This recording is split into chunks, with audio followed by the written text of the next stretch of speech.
So, Johnny Vic, it was the 1000th Grand Prix, or was it? Because some people are saying it wasn't. It was, it wasn't, maybe. It was like 972nd. I don't know. Some people have got more time on their hands. Some said it was like only like 600th or something. Yeah, I don't know. Because it was like, it only became Formula One in like 1960 something, like when Fangio won it and all that. That was like the Grand Prix or something. If you're watching, can you just get in touch, please? We'd love to know what actual number Grand Prix it was. This is the 2019 Chinese Grand Prix, and this is the podcast. Roll the intro.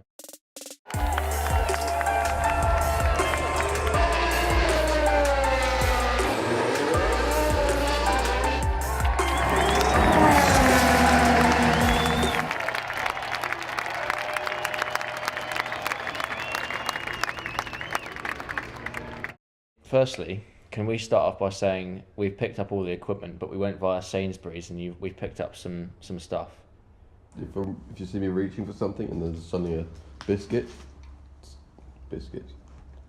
This time it's not the Lewis Hamilton drink, it's actually just a normal one. I don't drink this, I think it's a load of crap. Donuts, muffins, Galaxy, you are eating healthily today. Very healthy. I told you we're going to say no, it's not Sainsbury's. See, we're not actually biased towards Sainsbury's. There are other high street stores available. No, I'm biased towards Sainsbury's and Lewis. So in terms of qualifying, there was a bit of chaos. We'll skip Q1 and Q2. Nothing really happened. The Q3 session was quite spicy, wasn't it? Yeah. You're still eating a bloody... Yeah. No, yeah, it was pretty... A lot of people getting caught up the whole time. Which I'm like... When they come over the radio and they're like, I'm getting caught up, this is ridiculous. You're doing the slowdown, like Verstappen's one. You know, he had that little... Where he got overtaken by everyone. That was like you go slow, yes, everyone knows that you go slow so you have a bit of space. But he was going way too slow. Everyone was like, no, sick and tired of this. I think he's quite... That's quite... He's I don't know what the word is. He's a big baby, he's a whiny baby. That's controversial. That's definitely going in. I think Verstappen, he was the one...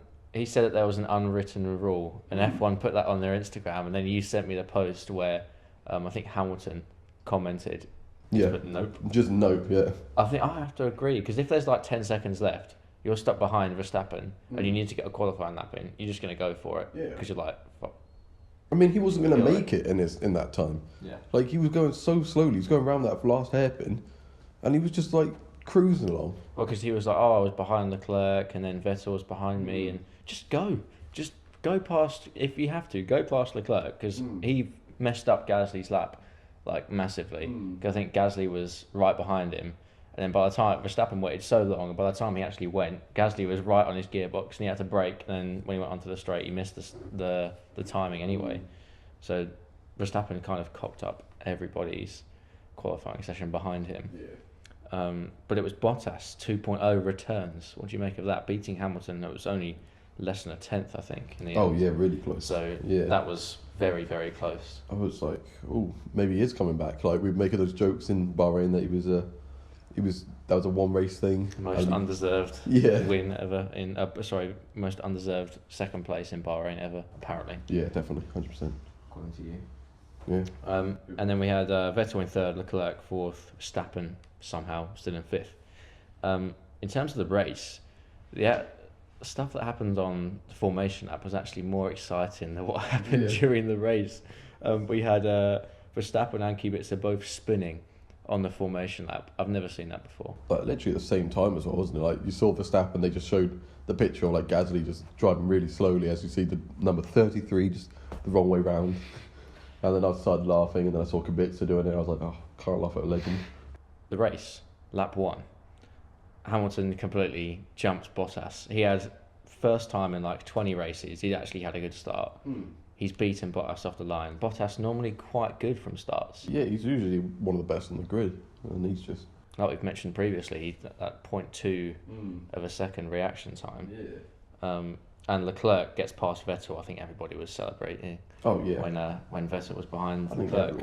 Everyone does whenever it happens. And you kind of had a sense of what was going to happen after that. When Leclerc got past Vettel, you knew what was going to happen. I mean, when you see that the Mercedes were pulling away, you knew that Leclerc in front of Vettel, they're just going to, team orders are going to come through again. And on the first lap, I think I sent you it. Lando Norris put out a fantastic meme yesterday. I think it was the Shooting Stars meme.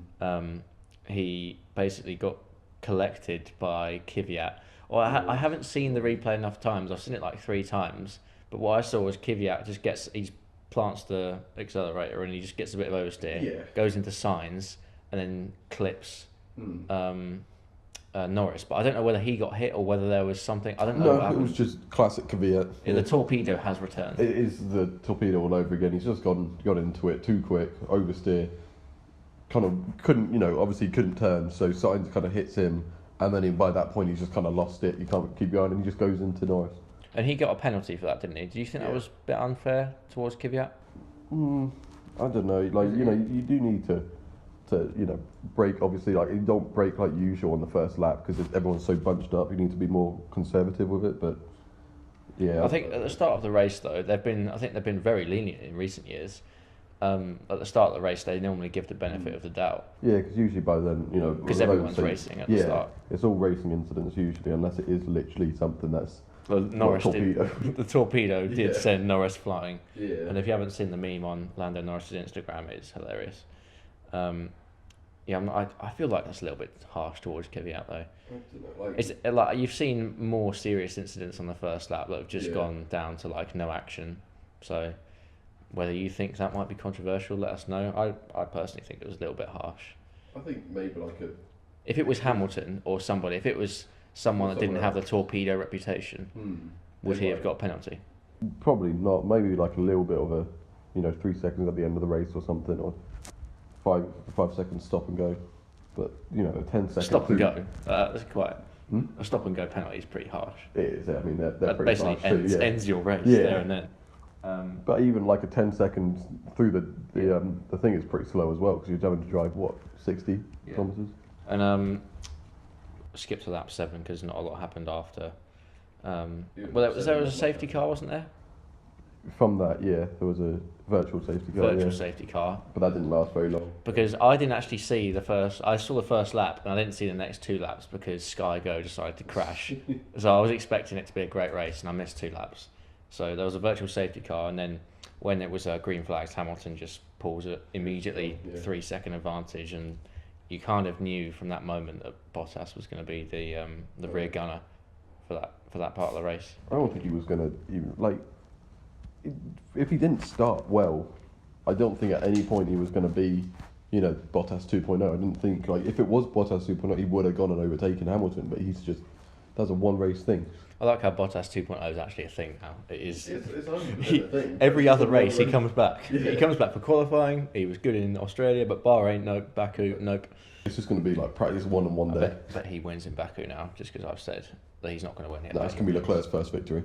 Baku's Leclerc. We all thought Bahrain was going to be his first victory. Let's say it is. Let's say Bahrain was. That's where his first official one. And then lap 8, super early pit stop actually. Giovinazzi, who I'm not sure how you say his name because Croffy says Giovinazzi. Is it Giovinazzi or Giovinazzi? I think it's Gio. It's G-I-O. Yeah, instead of G-E-O. He stops and then Kvyat takes a drive through, which I thought was quite harsh.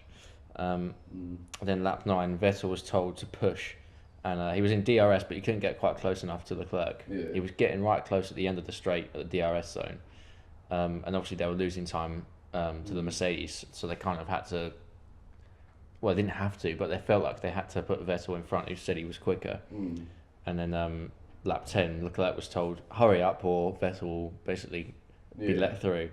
And then I think he replied and he was like, no, I'm going, or he's not fast or something like that. And eventually on lap 11, Vettel does go past Leclerc. Kind of expected that, didn't you? Yeah, he expected it. I mean, I thought Leclerc was doing fine. I didn't think he was doing anything. Like he wasn't driving too slowly because Vettel didn't go and catch him. He stayed about the same time. We knew the Mercedes were going to be quick anyway because although Ferrari now have a power advantage, which is not necessarily the case in recent years, Ferrari now have a power advantage, but Mercedes are better through the corners. Yeah, it's a complete switch from the last couple of years because it's always been Ferrari quicker through the corners. So China's always been a better race for them. Yeah, I remember I think it was the post-race interview of Hamilton saying it. The car doesn't like how he drives at this track. He's quite an aggressive driver. Like, Yeah, he was like, "Oh, the car doesn't like me driving so aggressively." Yeah. So I don't know whether I don't know. He does have an aggressive driving style, but Very aggressive, yeah. it works. It's him, Max, Danny. They have very aggressive styles. Leclerc even. Yeah. And on lap 13, Leclerc was fuming on the radio because Vettel was not pulling away as expected. No. When he went past on the pit straight, we're all expecting Vettel to just drive off into the sunset and be like, "See ya," but never really happened. Leclerc was within like 1-2 seconds of him. He's always there. Normally in DRS range. Mm. So that was a bit of a shock, really. Yeah, that even started annoying me. Like, just Everyone wanted to see Charles do it. no one wants to see Vettel going and not winning anything. Like, we want to see Leclerc. Yeah. Like, he's a big attraction right now. And Vettel kept locking up as well. He kept making lots of mistakes. Small lock-ups here and there, especially into the hairpin at the end of the straight, which is like a kilometre long. He kept locking up, which obviously damaged his tyres and it's kind of hurting both Ferraris there. Whereas if Leclerc was in front, they were losing time, but they wouldn't have been losing as much time, in my view. And as we were just saying, Leclerc saying on the radio, "I'm losing a lot of time. I don't know if you want to know or not." I think he was quite frustrated as our cameraman has fallen asleep during the podcast. Are we boring you? If we are boring you, please do let us know. It was a boring race, Yeah. but it's not as boring as this podcast, clearly. Adam, he's actually gone. He is actually gone. Do we wake him up? Yeah, let him go upstairs. No. Let him go sleep. Do we need him? No, that's what I mean. Like, we can. Are we editing this out or are we leaving this in? Edit this bit out, yeah. Crisis averted. Cameraman is back awake. He's awake now. Our cameraman has gone to bed. It's like 2 p.m. But still, we'll roll with that. Lap 17, Hülkenberg retires, kind of out of nowhere, and Renault have had a lot of bad reliability recently. I have to admit, from Leclerc, getting angry, fell asleep. Did you actually? Yeah, I honestly. Did you watch it? Did you watch it back?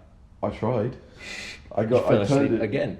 Well, yeah, I turned it back on. Or like I woke up and I think it was like lap 36, and I fell asleep again. Basically, the race was finished. Pretty much, yeah. I mean, the most exciting thing that happened after that was the double stack. Yeah. Although you missed Verstappen dive bombing Vettel. Oh no, I saw that. Yeah, I saw that on highlights. Yeah. Because Verstappen pits on lap 18, puts hard tyres on, is putting Ferrari under pressure for the undercut. Next lap, Vettel responds and stays ahead. And then the lap after that, lap 20, Verstappen dive bombs Vettel at the hairpin, very reminiscent of last year, where he just completely planted it out of nowhere, took both of them out of the race, or spun them both round. Yeah. This time Vettel left him space, so. I mean, last time it was completely Max's fault, 100%. As much as you hate Vettel, and this is an unbiased podcast, that was Max's fault, 100%. To be honest, I hate both of them equally. Why? Because they're better than Lewis. They're all good drivers, aren't they? Lewis is easily the best driver there. Then it's Leclerc. Then it's Danny Ricciardo. That's just wrong. That's completely wrong. Leclerc is not the second best driver. He'll be at some point. If you think Leclerc is the best driver, or wherever, just let me know. Put in the comments. I think he's like. Well, I mean, obviously the top six. No, I think even Hülkenberg's better than Bottas. Bottas 2.0. That is extremely wrong in all levels. Hulkenberg with 0 podiums, 0 wins. I like even in the Netflix documentary, some kid was like, "Oh, how many races have you won?" He's like, "None." Oh yeah. She was like, "How are you famous?" Exactly. He's. Although I do rate Hulkenberg. If you're watching, Nico, sorry. Yeah, lap 21, Bottas pits, comes out in front of Vettel, but Leclerc goes through because he's staying out. Ferrari put because him he's on the second best driver on the grid. Ferrari put him on a very odd strategy. They let him go basically for like 40 laps or something ridiculous. Yeah, I saw that. Like he went for a really long stint. It was. I'm not sure. They always used to do that to Kimi Räikkönen as well. Leave him out for as long as possible, just hoping for a safety car or something, or like helping Vettel out in some way. And as Matteo Binotto, is that his name? Binotto. I think it's Binotto. If I've pronounced it wrong, shoot. Yeah. Anyway, there was a selfie of him and Yeah. him and Toto Wolff had a selfie, and you messaged me saying you'd never seen Maurizio doing that. Yeah. You definitely would not see Maurizio Bene doing a selfie. But yeah, it was quite obvious that they were giving the advantage to Vettel. They've come out and said it. They've said that publicly like 2 or 3 times now. They've said like for the start of the season we're gonna have Vettel as our number one, but if it changes halfway through the season, we will consider like dropping that idea. Can you blame them for favouring Vettel? 4-time world champion, proven race winner. Yeah, but he hasn't done anything big with Ferrari. Like he's had the Neither chance did to Alonso. win it. Yeah, that's the thing. Neither did Alonso. Is it a Ferrari thing? Because they're 2 amazing drivers. Well, they've had 2 amazing drivers, 2 good 0 enough cars. world championships. Yeah, it's 2 good enough cars. Like both those times, no, 3 times. Well, Alonso 4 or lost it 5 twice. times. Ferrari have had so many opportunities. They've had the opportunities. 2017, 2018, 2010, 2012. I don't know what that noise was. Was it the door? Did it sound like the door?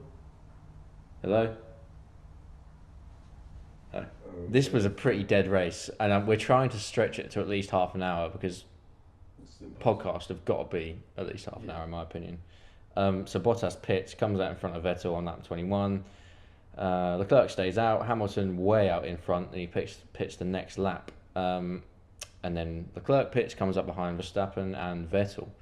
He comes out behind Verstappen, that's the crucial bit. Red Bull actually jumped Leclerc because Ferrari had screwed him over so badly, A, by letting Vettel past, and B, leaving him out for like 20, 30 laps more. Lap 24, Bottas, he puts the pressure on. Bottas 2.0 had like a 3-lap thing where he kept closing and closing. Got to like within a second and a half of Hamilton, maybe even in DRS once, and then just dropped back to like 4 or 5 seconds. Was there team orders there that we didn't hear? It could have been. But Mercedes for that bit. Mercedes don't like team orders early in the season. It's only when Bottas returns to his 2017 version that then they drop back. And then Leclerc was told to push hard, so he closes right up to Verstappen, and then he's likely to pit for softy. He's likely to pit for softs. Well, that was what they were saying on Sky. That didn't happen. I think he went. Oh, there's softy. No, I'm caught up now. Did he pit again? Who? What? Verstappen? Vettel? Leclerc. No, Did he pit again? I can't remember. I told you, I fell asleep. It was such a dead race. I'm not even gonna like sugarcoat it. It was a dead race. That's all. Like, This is really hard to stretch it out. it really is. I think what we should do for this one and this race only, because as much as we want to glorify this 1000th race, it was dead. We should just move on from it. All right, there was a double stack. Forget it and move on. There was a Hamilton double won again. stack. That was it. Just move on. Like, that was just impressive. The double stack, that was pretty impressive because they weren't that far away We from haven't each even other. got to the double stack. Look, we just skipped everything. Double stack happened. There you go. If you don't know what double stack is when you get the 2 drivers in at the pits, not the same time, but one after each other, very quickly. There you go. Done. Done with the race. Gasly picked up the fastest lap. See you next time. Yeah, we're done. Thank you for watching the F1 Unbiased podcast. Keep loving Lewis. The funny thing is that we'll actually probably end up using that I mean, because this was a pretty awful race. it really was. Still love F1 though. Love You'll still F1, watch the yeah. next one. You'll still be up. Of course. Even in like Suzuka, you'll still be up at like 5 a.m. to watch the race. You don't understand. Like, when I say I was falling asleep, it's because I didn't sleep at all. We had like gone out, not gone out. We were just downstairs drinking. No, upstairs in someone's flat. And so I got in at about 7 o'clock, and I just checked my phone, and it just had a message like F1 about to start. I was like, what? Like, I thought it was at like 4 o'clock in the morning, but it was 7. So I was like, oh yeah, let's watch this. It was yeah. And then Vettel pits to cover Verstappen on lap 35. He does successfully cover Verstappen. Lap 36, probably the most exciting part of the race, apart from the formation lap, obviously, where there was 2 spins. Hamilton pits. They're saying box, Lewis, box, comes in, and about 5 seconds behind him is Bottas. He gets the message, Valtteri, box, and he's like, okay. Doesn't sound very confident because he knows they have to double stack. Lewis comes in, 4 wheels off, 4 wheels on, goes. Perfect timing. Bottas comes in, literally the most perfect timing. Didn't have to slow down any more than he usually would. Slots in, 4 tyres off, 4 tyres on, 2 seconds, boom, gone.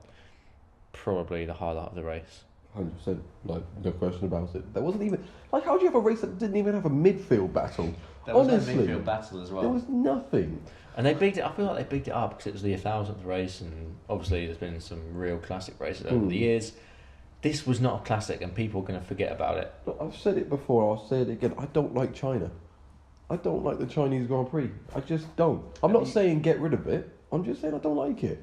For me, it's never been an exciting race. Last year was epic. Ricardo from 6th to 1st. That was the only bit that was That exciting. was That was amazing. Like, that was one of the best drivers I've ever seen. Like, that was incredible. But you just hate Shanghai. I just hate Shanghai.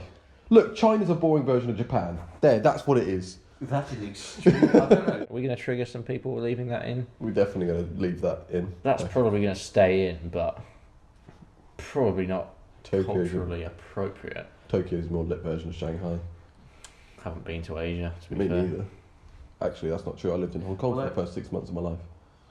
I don't remember it. I was 6 months old. This is definitely being cut out. This is completely off topic. What?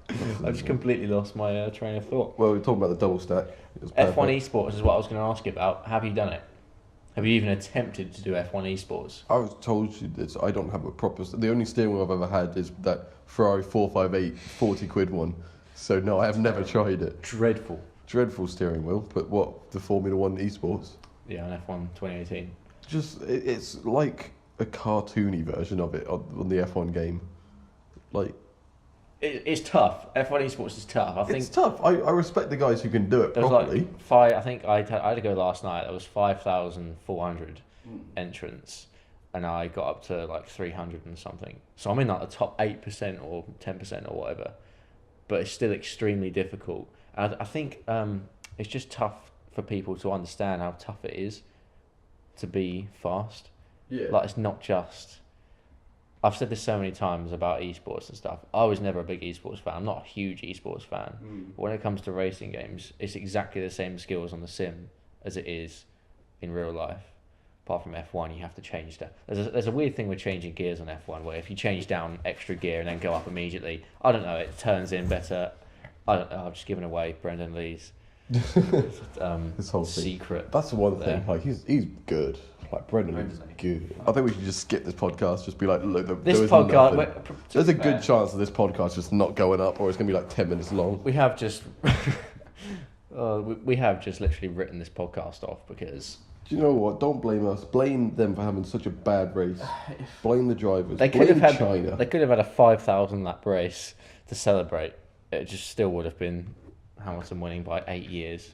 So yeah, after the double stack, which was probably the highlight of the race, Bottas comes out behind Leclerc, who was still to stop because he stayed out for ages and ages and ages.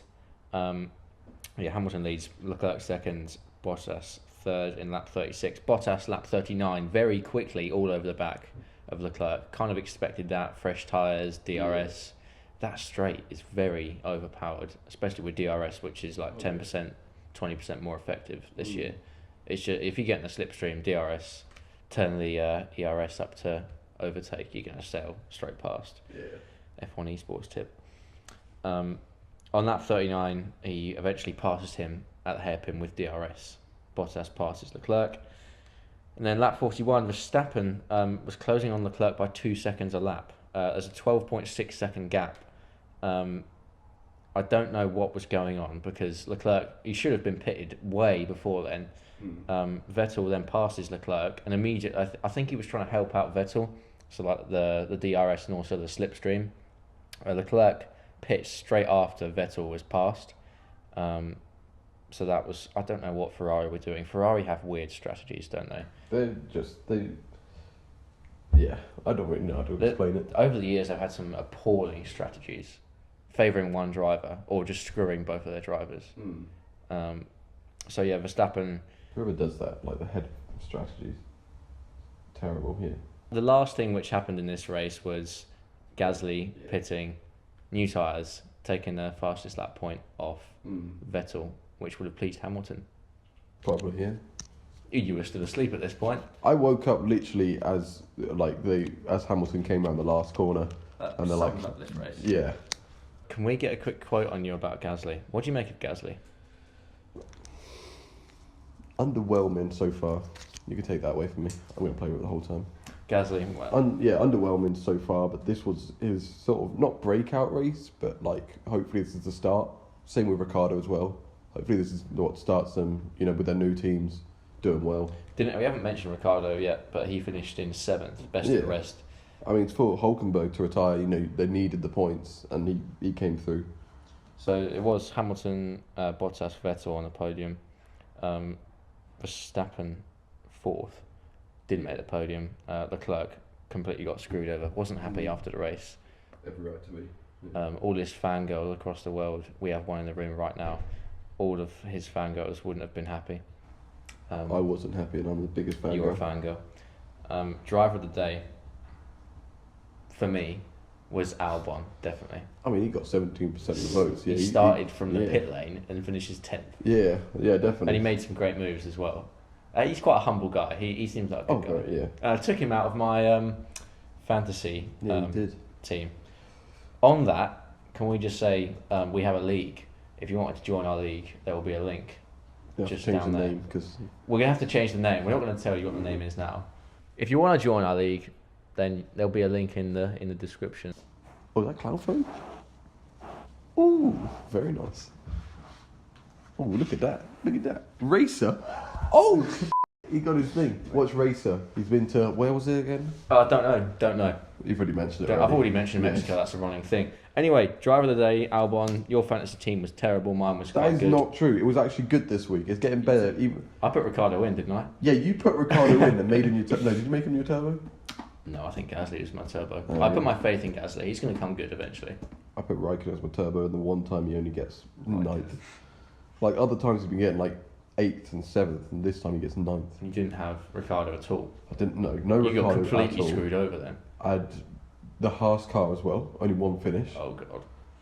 Not even in the points. So if you think you can do a better job than us, then feel free to join our league, which will be a different name probably. If we can change Unbiased F1 podcast. If we can change it, don't know. If not, we'll just start a new one. Just start fresh because it's been terrible score anyway. Baku preview. Can you what are your thoughts? It's going to be the most exciting race we've ever witnessed. You've said that for the past 2 years. It has delivered. How do you know I've been saying that for the past 2 years? You've only known me 6 months. I just know things. So who do you think's going to win? What is your predictions? Anyone. I want Leclerc. I want straights. Is long straights. Yeah, a lot of long straights. I want Leclerc to win it. It's a weird track because there's a lot of straights, but a lot of corners as well. Yeah. Probably that corner, like turn 9, 10, literally is like that wide. That still bamboozles me as to how they get through there. And I think, has Hamilton won there before? He won last year because Bottas was leading. Yeah. But as in, like, without that, he wouldn't have got a win because I feel like it's... Yeah, he was second and Bottas. And then you saw Toto Wolff was like, no, it's tyre failure. Oh, no. Bottas going to retire. Yeah, for sure, Lewis was a good drive. That's Gunter. That was not Gunter Steiner. That's Gunter Steiner. Like, anyway, so... But yeah, Baku will be good. What was your roundup for the race? 3 words, sum it up. I fell asleep. I'd say disappointing yet again. Oh, yet again. China. It's China. just those early morning races. It just doesn't provide sometimes. We can just end it on that. Looking forward to Baku, are you? Very much so, yeah. One day I want to race on my birthday though, because I'm not happy. It's always in when between is your birthday? This weekend. So there's always been... Which is the 20th something? 20th? Well, it'd be the 21st obviously the race, but there's never any races like mid... No, it's like... Late April. Every single year, it's one before, one after. I'm like, come on. I think I saw a tweet, someone said they should have the 1000th race at Silverstone. But it'll be raining, it'll be completely wet, and everyone would crash, everyone would be very miserable. It would be what Formula 1 is, that's what it's meant to be. be. That is F1, basically. That's what started F1, you still enjoy it at the end of the day. So we can look forward to Baku. Apologies that this has been quite a short podcast, but... Quite a bad podcast. We haven't been helped out, have we, by just a lack of action. And we also haven't addressed the fact that once again we've got terrible equipment. We have got terrible equipment. We have been downgraded quite heavily. Alright, so I'm looking forward to Baku. I think it's going to be a Ferrari win. I think we could see Leclerc on the podium, probably winning. In my opinion, a lot of straights, a lot of corners, so Mercedes will be quick through there. But... Charles going to win it. Did have Lewis second. Ricardo third. Ricciardo on the podium. Now that is a prediction. We're going to end it there. Thank you very much, Johnny Vic, for coming on. So he thinks Ricciardo's going to make it on the podium. What do you think? Let me know in the comments, and we'll have a look at them before the next race in 2 weeks in Baku. Thank you very much for coming on, Johnny. Always a pleasure. You coming on? This is my show. This is not your show. Thank you for watching, and we'll see you next time for Baku. Good mouth. Thank you for watching.